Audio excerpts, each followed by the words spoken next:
بسم اللہ الرحمن الرحیم۔ السلام علیکہ یا صاحب العصر والزمان۔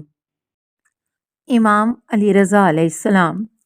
اسی جگہ سورہ نجم کی 11ویں آیت بھی ہے جس میں پیغمبر اکرم صلی اللہ علیہ وآلہ وسلم نے جو دیکھا اسے بیان کیا ہے۔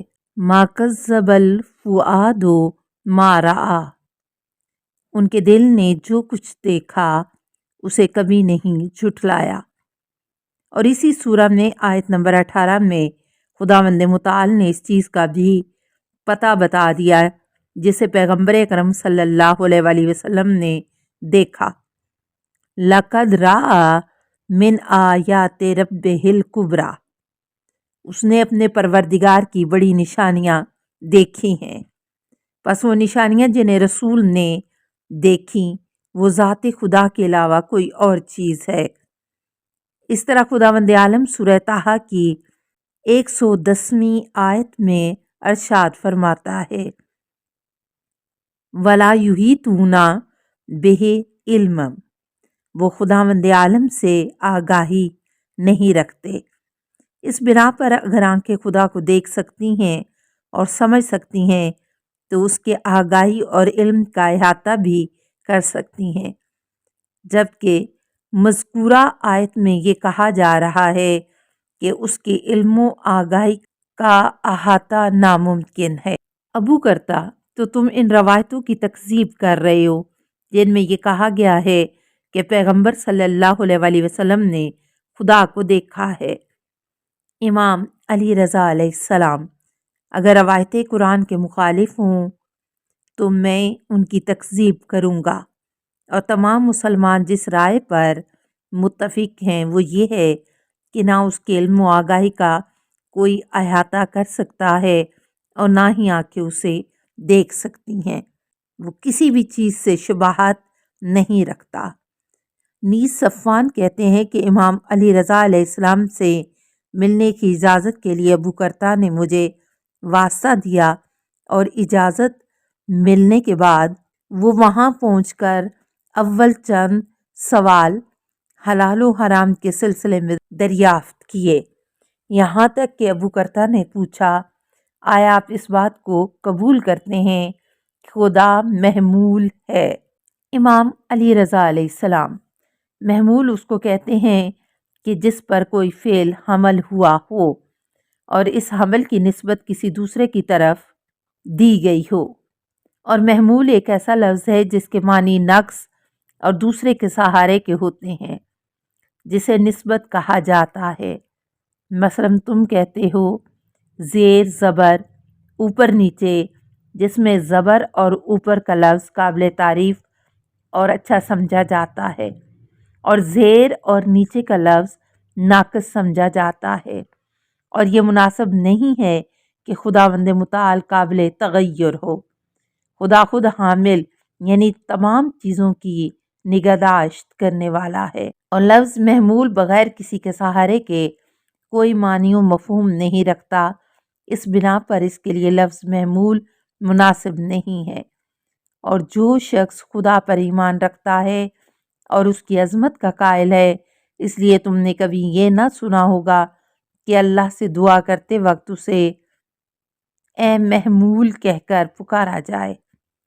ابو کرتا خداوند متعال قرآن کریم سورہ حاقہ آیت نمبر 17 میں ارشاد فرماتا ہے وَيَحْمِلْ عَرْشَ رَبِّكَ فَوْقَهُمْ يَوْمَئِذٍ ثَمَانِیَةٌ، اور اس دن 8 لوگ تمہارے پروردگار کا عرش اپنے اوپر اٹھائے ہوں گے۔ اور اسی طرح سورہ غافر کی 7ویں آیت میں فرماتا ہے الذین یحملون العرش، جو عرش اٹھاتے ہیں۔ امام علی رضا علیہ السلام۔ عرش خدا کا نام نہیں ہے بلکہ عرش علم اور قدرت کا نام ہے، اور ایک ایسا عرش ہے کہ جس کے درمیان تمام چیزیں پائی جاتی ہیں۔ اس کے بعد خداوند متعال نے حمل اور عرش کی نسبت اپنے فرشتوں کی طرف دی ہے۔ ابو کرتا، ایک روایت میں آیا ہے کہ جب بھی خداوند متعال غضبناک ہوتا ہے تو فرشتے اس کے غصہ کے وزن کو اپنے کندھوں پر محسوس کرتے ہیں اور سجدہ میں گر جاتے ہیں۔ جب خدا کا غصہ ختم ہو جاتا ہے تو ان کے کندھے ہلکے ہو جاتے ہیں اور وہ اپنی عام حالت میں واپس آ جاتے ہیں۔ کیا آپ اس روایت کی بھی تکذیب کریں گے؟ امام علی رضا علیہ السلام نے اس روایت کی تردید کرتے ہوئے فرمایا، اے ابو کرتا، تو یہ بتا کہ جب خداوند عالم نے شیطان پر لعنت کی اور اپنے دربار سے نکالا تب سے لے کر آج تک کیا خدا شیطان سے خوش ہوا ہے؟ ہرگز اس سے خوش نہیں ہوا، بلکہ ہمیشہ کے لیے شیطان اور اس کے چاہنے والے اور اس کی پیروی کرنے والوں پر غضبناک ہی رہا ہے۔ اس طرح تیرے قول کے مطابق اس وقت سے لے کر آج تک تمام فرشتوں کو سجدہ کی حالت میں رہنا چاہیے، جبکہ ایسا نہیں ہے۔ اس سے ثابت ہو گیا کہ عرش خدا کا نام نہیں ہے۔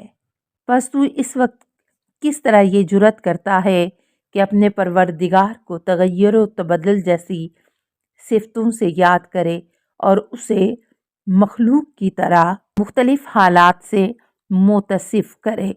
وہ ان تمام چیزوں سے پاک و پاکیزہ ہے، اس کی ذات غیر قابل تغیر و تبدل ہے، دنیا کی تمام چیزیں اس کے قبضے میں ہیں اور وہ کسی کا محتاج نہیں ہے۔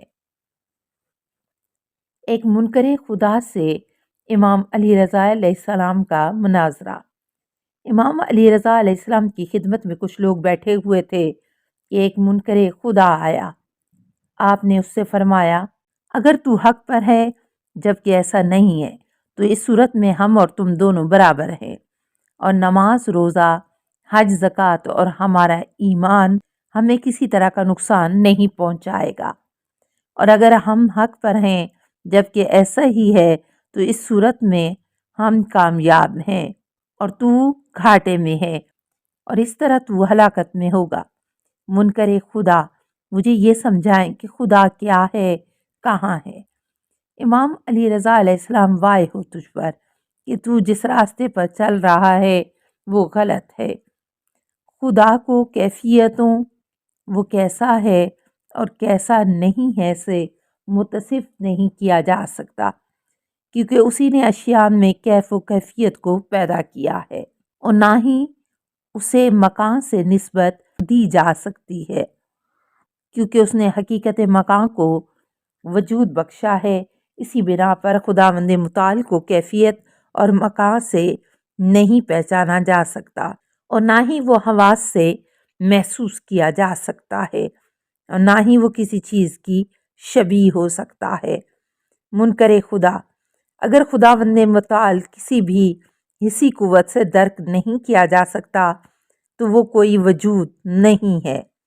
امام علی رضا علیہ السلام، وائے ہو تجھ پر، تیری حسی قوتیں اسے درک کرنے سے عاجز ہوں تو اس کا انکار کر دے گا، لیکن میں، جبکہ میری بھی حسی قوتیں اسے درک کرنے سے عاجز ہیں، اس پر ایمان رکھتا ہوں اور یقین رکھتا ہوں کہ وہ ہمارا پروردگار ہے اور وہ کسی کی شبیہ نہیں ہے۔ منکر خدا، مجھے یہ بتائیں کہ خدا کب سے ہے؟ امام علی رضا علیہ السلام، تو یہ بتا کہ خدا کب نہیں تھا، تاکہ میں تجھے یہ بتاؤں کہ خدا کب سے ہے۔ منکر خدا، خدا کے وجود پر کیا دلیل ہے؟ امام علی رضا علیہ السلام، میں جب اپنے پیکر کی طرف نگاہ اٹھاتا ہوں تو دیکھتا ہوں کہ اس کے طول و عرض میں کس طرح کی کوئی کمی بیشی نہیں کر سکتا، اس سے اس کا نقصان دور نہیں کر سکتا اور نہ ہی اس کے فوائد اس تک پہنچا سکتا ہوں۔ اسی بات سے مجھے یقین ہو گیا کہ اس پیکر کا کوئی بنانے والا ہے، اور اسی وجہ سے میں نے وجود صنائع کا اقرار کیا۔ اس کے علاوہ بادل بنانا، ہواؤں کا چلانا، آفتاب و ماہتاب کو حرکت دینا اس بات کی نشانی ہے کہ ان کا کوئی نہ کوئی بنانے والا ضرور ہے۔ مشیت اور ارادے کے معنی کے سلسلے میں ایک مناظرہ۔ یونس بن عبد الرحمن امام علی رضا علیہ السلام کے شاگرد تھے۔